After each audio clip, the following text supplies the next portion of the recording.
Statue of unity Baroda से 90 kilometre की दूरी पर सरदार सरोवर डैम के निकट स्थित है। यहाँ तक पहुँचने के लिए बहुत ही सुंदर सड़क है। बड़ौदा बस स्टैंड से नियमित सीधी बस सेवा उपलब्ध है। तो इस स्टैच्यू को देखने के लिए एक पूरे दिन का समय लगता है, क्योंकि सूर्यास्त के बाद यहाँ पर लाइट एंड साउंड का भव्य शो होता है, जिसे देखना ना भूलें। स्टैच्यू ऑफ यूनिटी के 3 किलोमीटर पहले केवड़िया गांव में एक टेंट सिटी विकसित की गई है। यहाँ पर कई रिसोर्ट्स हैं, जिसमें यात्री रात्रि विश्राम कर सकते हैं। यहाँ पर टिकट घर, बस स्टैंड को विकसित किया गया है। केवड़िया से स्टैच्यू और स्टैच्यू से सरदार सरोवर डैम तक पहुँचने के लिए बसें चलती हैं। बस का किराया स्टैच्यू ऑफ यूनिटी के एंट्री टिकट में जुड़ा रहता है। स्टैच्यू ऑफ यूनिटी देखने का साधारण प्रवेश शुल्क 150 रुपया है। इस टिकट से आप मूर्ति के पैरों तक पहुंच सकते हैं, बस का उपयोग कर सकते हैं, दूर से डैम देख सकते हैं, गार्डन में घूम सकते हैं।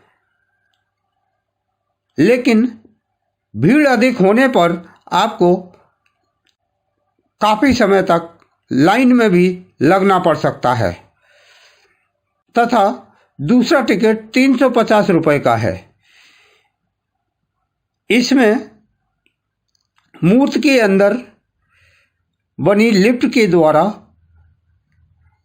सरदार वल्लभ भाई पटेल की मूर्ति की छाती तक पहुंच सकते हैं, जहां से सरदार सरोवर डैम का सुंदर नज़ारा देखा जा सकता है। लेकिन भीड़ अधिक होने पर आपको घंटों लाइन में भी लगा रहना पड़ सकता है। इस टिकट से भी बस में फ्री यात्रा कर सकते हैं, लेकिन लाइन में लगकर। तीसरा टिकट 1000 रुपये का है। इसमें आपको कहीं पर भी लाइन में लगने की ज़रूरत नहीं है। इससे आप बस में घूम सकते हैं, मूर्ति के सीने तक लिफ्ट के द्वारा पहुंच सकते हैं और डैम भी देख सकते हैं। मूर्ति के सामने बहुत ही सुंदर गार्डन विकसित किया गया है। इस गार्डन में प्रवेश टिकट दिखाकर ही प्रवेश कर सकते हैं। इसके बाद आपको चेकिंग पॉइंट पार करना पड़ता है। यहाँ पर बैग ले जाने की मनाही है। अपने बैग को यहाँ पर बने क्लॉक रूम में जमा कर सकते हैं, जो फ्री है। इसका टोकन मिलता है, बाद में आप टोकन देकर अपना बैग ले सकते हैं। स्टैच्यू तक पहुँचने के लिए एक पुल बनाया गया है और पुल के ऊपर आने और जाने के लिए स्वचालित पथ लगाए गए हैं तथा बीच में पैदल चलने का मार्ग बनाया गया है। पर स्वचालित सीढ़ियां हैं, जिनके द्वारा आप बिना मेहनत किए मूर्ति तक पहुंच सकते हैं।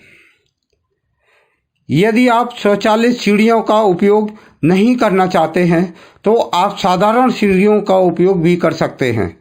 तो आपको मालूम होना चाहिए कि इस मूर्ति के निर्माण में 5700 मीट्रिक टन स्टील या लोहा, 18,500 मीट्रिक टन रीइंफोर्समेंट ब्रास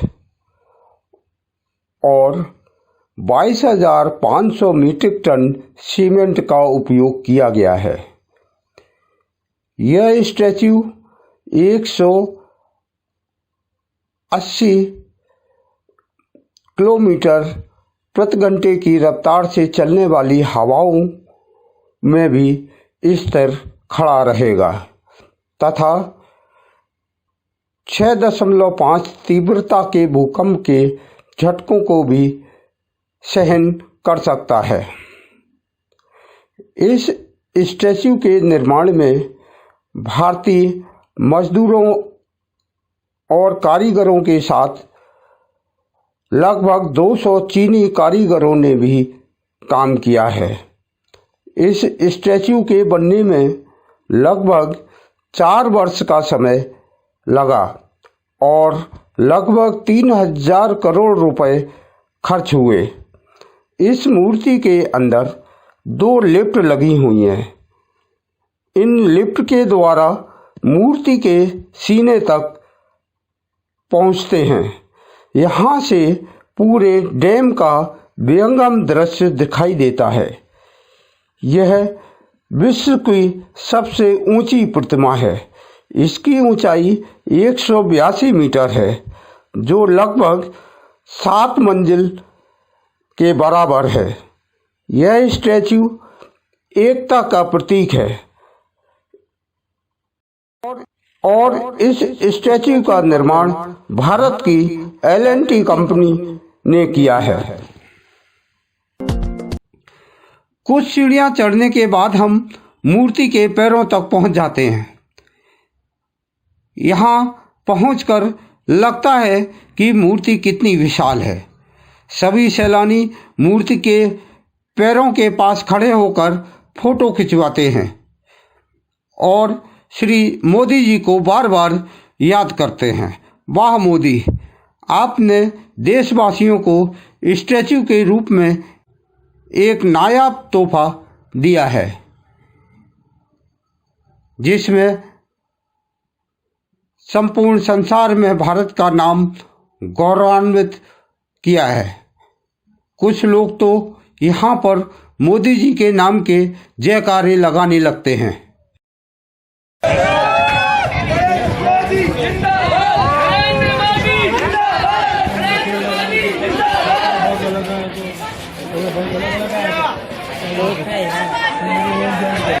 मूर्ति के पास बहुत ही सुंदर फूलों के पौधे लगाए गए हैं। यहाँ से चारों तरफ का सुंदर नज़ारा दिखाई देता। वाकई यह बहुत सराहनीय और साहसी काम है। मूर्ति को देखने के लिए गर्दन को ऊपर उठाना पड़ता है। कुछ लोग तो काफ़ी समय तक गर्दन को ऊपर करके मूर्ति को एकटक देखते रहते हैं। यहाँ से पूरे डैम क्षेत्र का दूर दूर तक का सुंदर नज़ारा दिखाई देता है।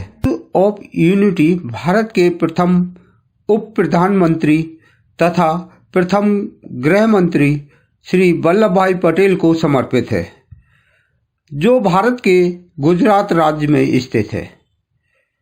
गुजरात के तत्कालीन मुख्यमंत्री श्री नरेंद्र मोदी जी ने 31 अक्टूबर 2013 को सरदार वल्लभ भाई पटेल के जन्मदिन के मौके पर इस विशालकाय मूर्ति के निर्माण का शिलान्यास किया था और 31 अक्टूबर 2018 में बनकर यह प्रतिमा तैयार हो गई। लगभग 44 महीने का समय लगा। इस स्टैच्यू की ऊंचाई 182 मीटर है। यह विश्व की सबसे ऊंची गगनचुंबी प्रतिमा है और यह इतनी विशाल है कि इसे 7 किलोमीटर की दूरी से भी देखा जा सकता है। मूर्ति के नीचे एक म्यूजियम बनाया गया है, जिसमें सरदार वल्लभ भाई पटेल की स्मृतियों से जुड़ी चीज़ों को रखा गया है। आज यह भारत में सबसे चर्चित पर्यटक स्थल है। यहाँ प्रतिदिन हजारों की संख्या में पर्यटक दर्शन करने आते हैं। स्टैच्यू देखने वाले पर्यटक अपने साथ खाने पीने का सामान भी लाते हैं। हम अपनी संकल्प यात्रा के माध्यम से यह संकल्प दिलाना चाहते हैं कि हम अपने साथ लाए सामान का कचरा इधर उधर नहीं फेंकेंगे, उसे कूड़ादान में ही डालेंगे। यही हम सब पर्यटकों का स्टैच्यू के लिए एक सहयोग होगा। जय भारत। स्टैच्यू देखने के बाद डैम जाने वाले रास्ते के बीच में एक जंगल सफारी विकसित की गई है। इसमें बने प्रवेश द्वार से जंगल सफारी में प्रवेश करते हैं।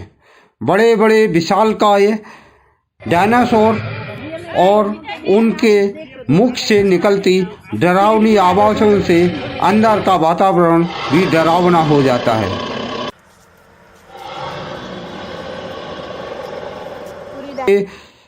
पास खड़े होकर फोटो खिंचवाते हैं। वाकई बहुत ही सुंदर पार्क विकसित किया गया है। डैम के निकट नर्मदा नदी के किनारे रंग बिरंगे फूलों